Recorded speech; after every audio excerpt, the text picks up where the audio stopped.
Hello there, and welcome back to JJ Painting. I am JJ, and today's video, I know the title was a bit clickbaity, and I do apologise, my good friends, but these are the times we live in. So, today we're talking about a unit which is very near and dear to my heart, that I didn't even realise had been reduced to the legends. It is, of course, the Legion of the Damned.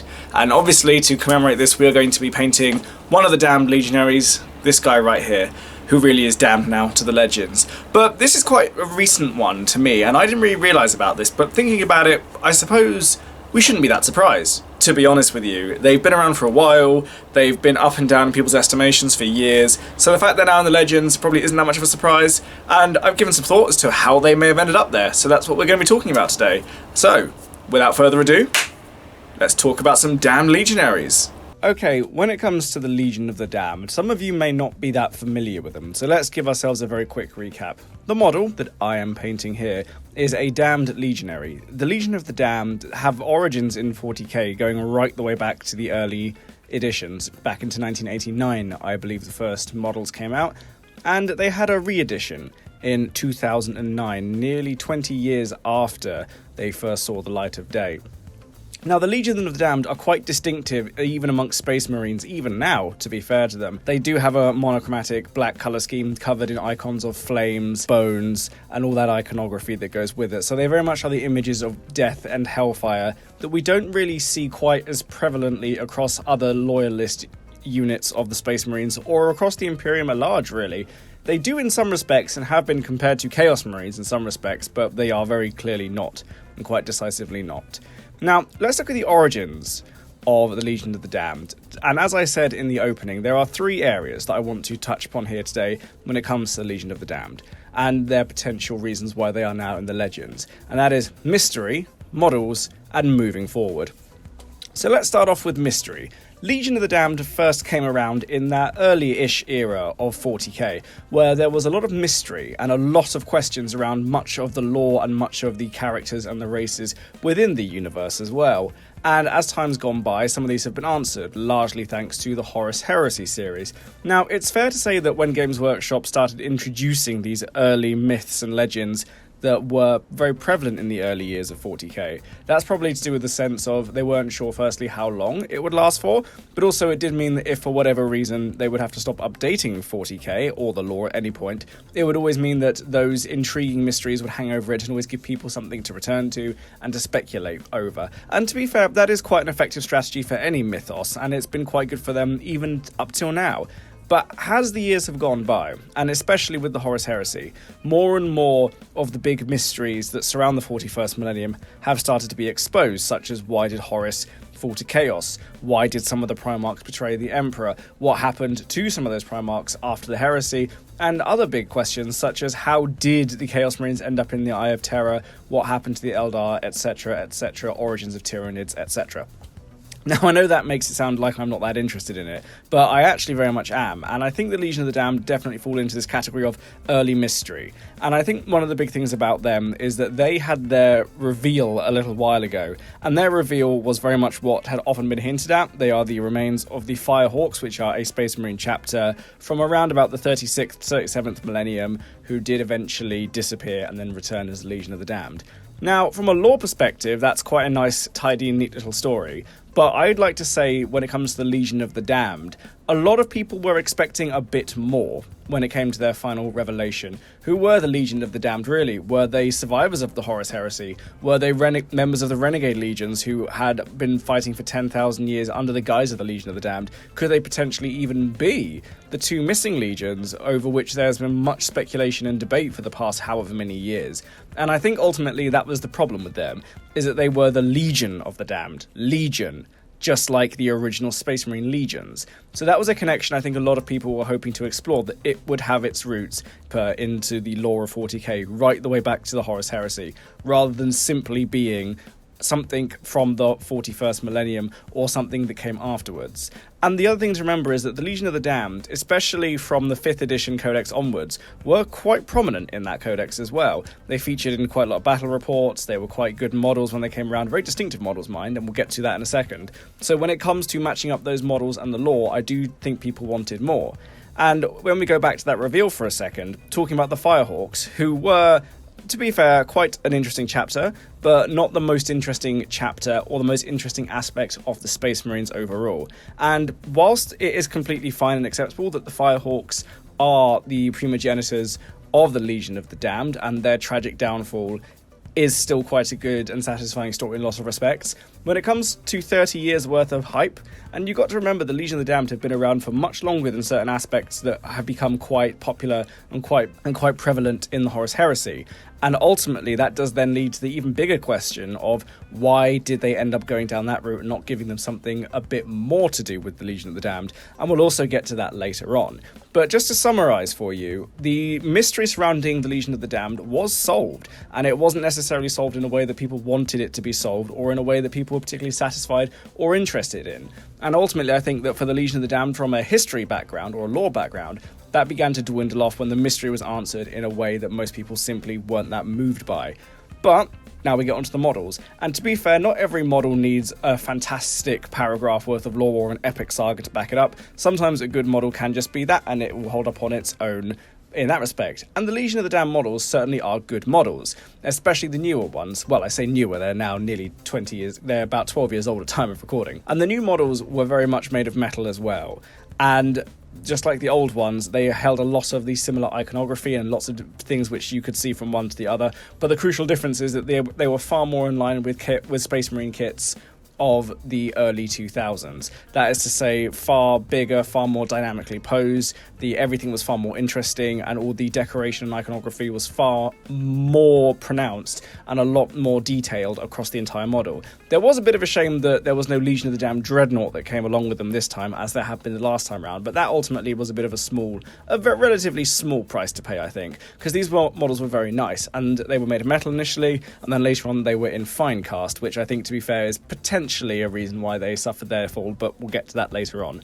And the thing to bear in mind with this, though, is that whilst they were nice models, and whilst metal at the time was still largely acceptable, in 2009, we had seen a lot of plastic kits at this point. Just to give you a time, within 12 months either side of the Legion of the Damned release in metal, we had Wolfguard Terminators, the Grey Knight range was updated, Death Company, Sanguinary Guard, and then later on down the line we had Stern Guard and Vanguard, both released in plastic, who had only been released 12 months prior to the Legion of the Damned. And all of this is to say, really importantly, that when the time came for the Legion of the Damned to receive that upgrade, they didn't receive it in plastic the way they should have, and ultimately probably would have kept them in the game and kept them in people's imaginations for longer.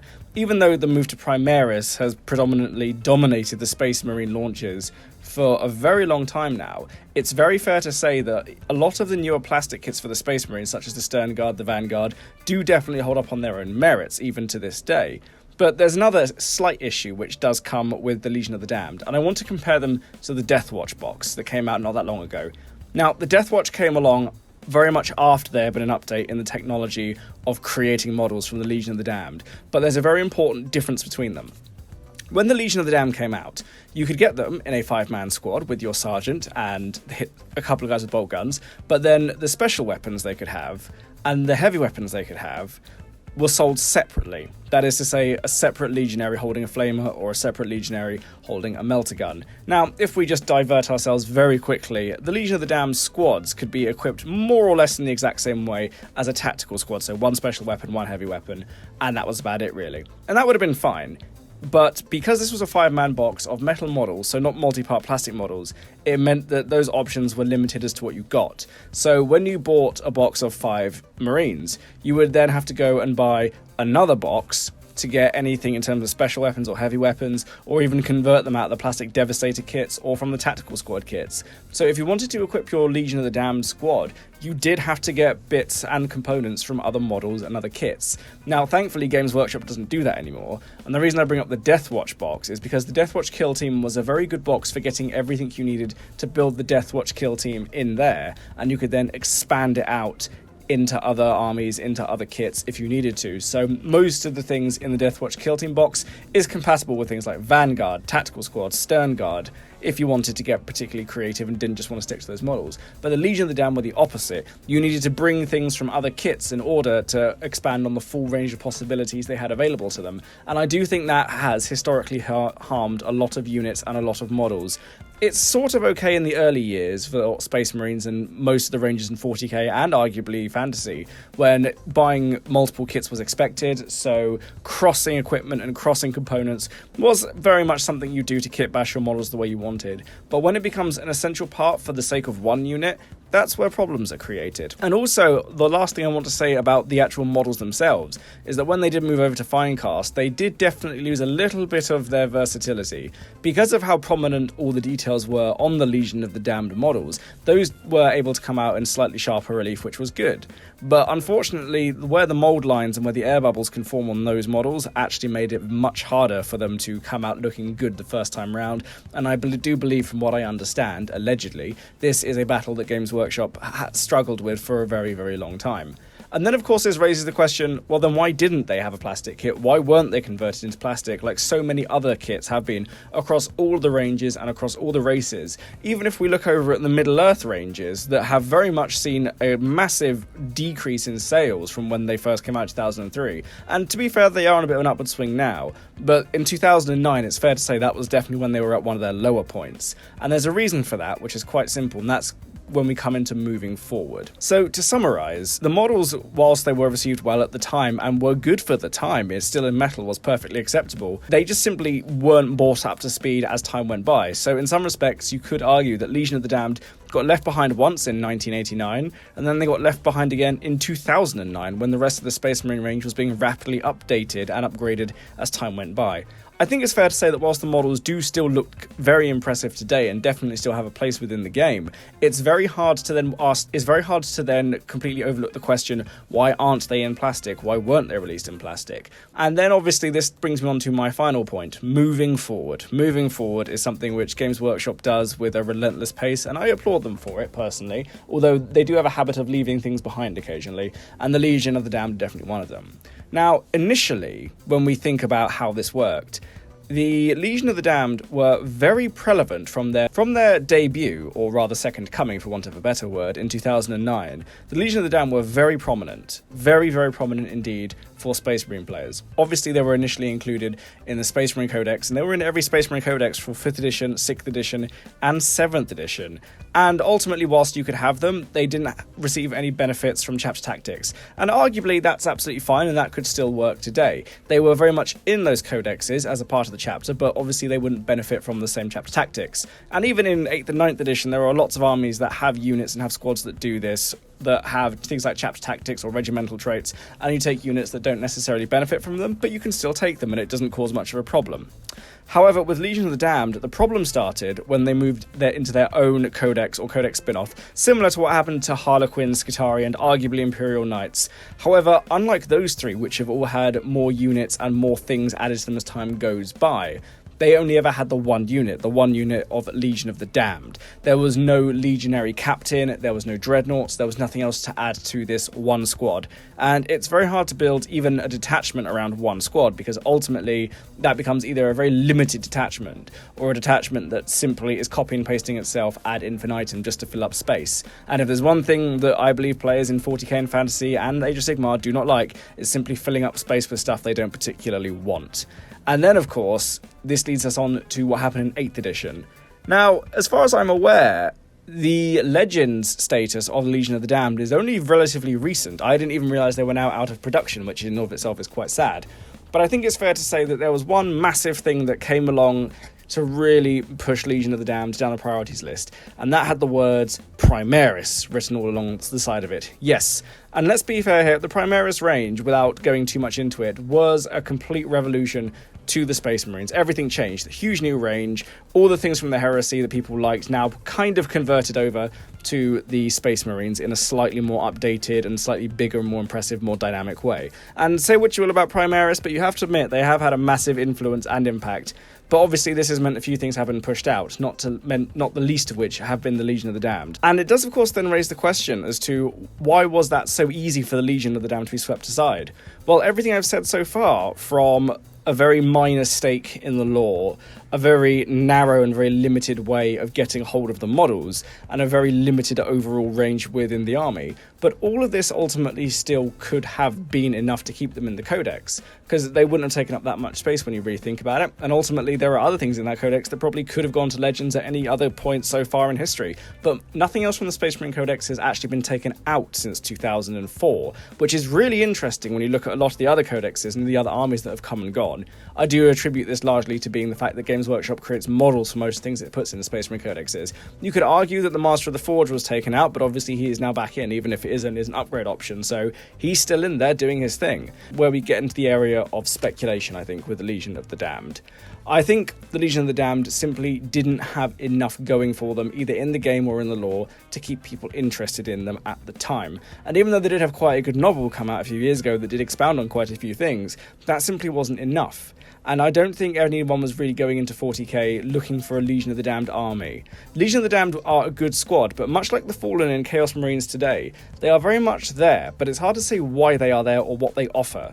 And I do think that in order for the Legion of the Damned to ever make a return, they do need a few things quite vitally. Obviously, new models and new rules would go without saying, even though I would argue their rules are perfectly fine as they are, maybe with a slight tweak. A place within the lore beyond just being mysterious Marines, because the sense of mystery that used to surround the Legion of the Damned simply isn't enough anymore. Now that we know almost concretely who they need to move forward along with the lore and along with everything else. The 1 minute to midnight thing that Games Workshop has put on just about all of its franchises for a very long time has held some things together. The fact that Guilliman is back, Abaddon has split the galaxy in two, the 13th Black Crusade is over, heroes and legends from the past are coming back, and heroes and new heroes are also being forged in the fires of now. The Legion needed to move forward, so they need to change as well. And obviously, they do need something of a tangible USP, either as an army or as a unit, to give them some appeal, a way to fit them back into the Space Marine Codex. But I would like to close out now by saying two things. First of all, now that we've put all this into context and into perspective, it's quite easy to see why the Legion of the Damned got left behind. I do honestly think it's a shame. They are very nice models, and they definitely have a place in the lore. I think that goes almost without saying, personally. However, I would like to leave us on a slightly meta note, for want of a better word. The Legion of the Damned being relegated to the Legends section is actually somewhat relevant and actually somewhat appropriate when you really think about it.